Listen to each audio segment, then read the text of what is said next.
Hi guys, welcome back to my channel. I am here to bring you another video to show the easiest way to guarantee that all your large projects will fit on your mat.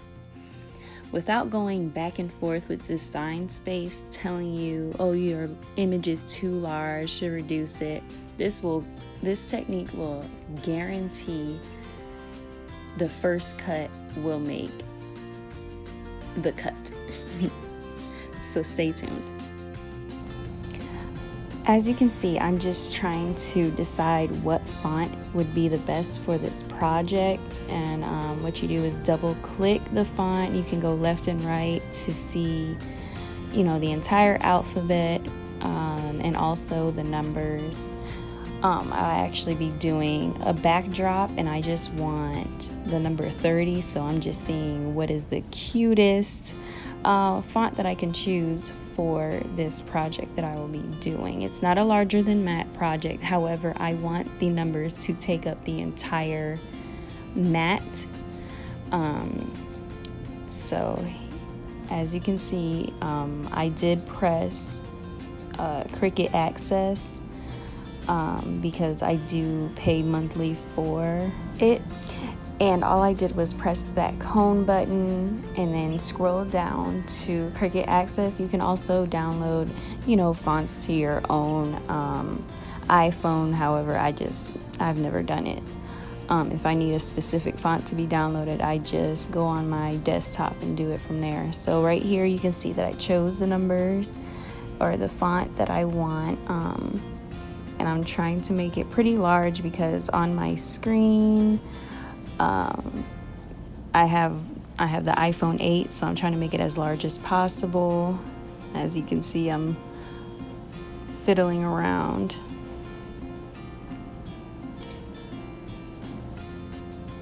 Just to see if I really wanted to use that font or choose another. You go into edit, then you can go and edit the number, whatever you've typed in. You click on the font name and then scroll and decide if you want that or not. Just showing you some basic things that are on this app, because of course that it's pretty detailed. However, there's some things that you do need to do when you go online or on the desktop. There's some things that are not available on the app on your phone. So what I've done is actually get a square, and I am actually going taking out the center of the square. So you go to hide contour so that it does not show the center of the square no longer. It's a solid piece, and I'm going to be changing the sizing. First, you unlock it in that bottom left corner of the square, and then I'm going to be changing it to, I think, 11.5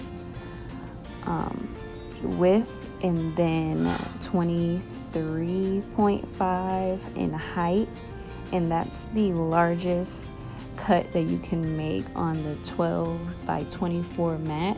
So that's actually how large I want each number to be, as large as it can get. And actually right here you can see that it says not supported by Explore, image is too large, and then it gives you the dimensions that you need to reduce it to.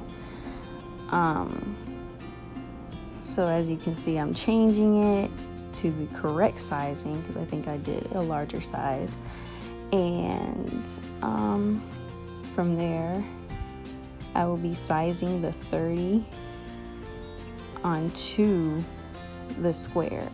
So I'm moving the image forward so that it can be on top of the square, or the rectangle actually. And I'm sizing it to make it as large as possible, and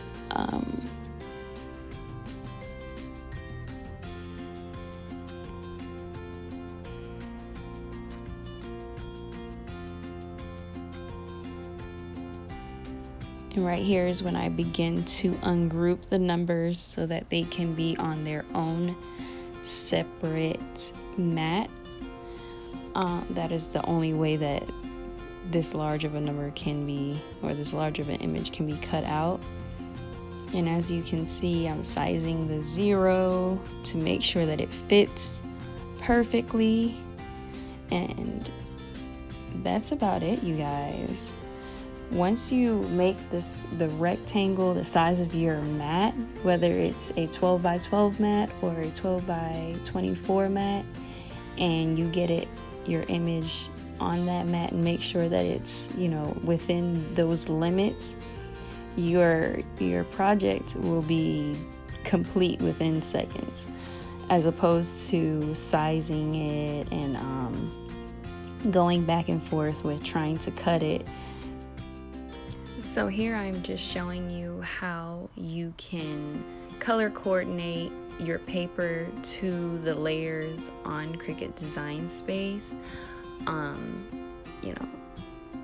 I personally am just having this project is all going to be one color.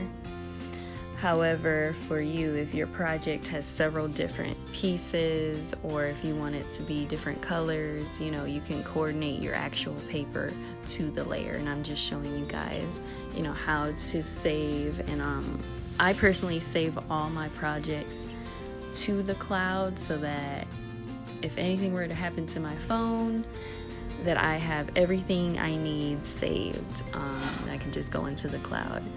And that's it for this video. Thanks so much, guys. Bye-bye.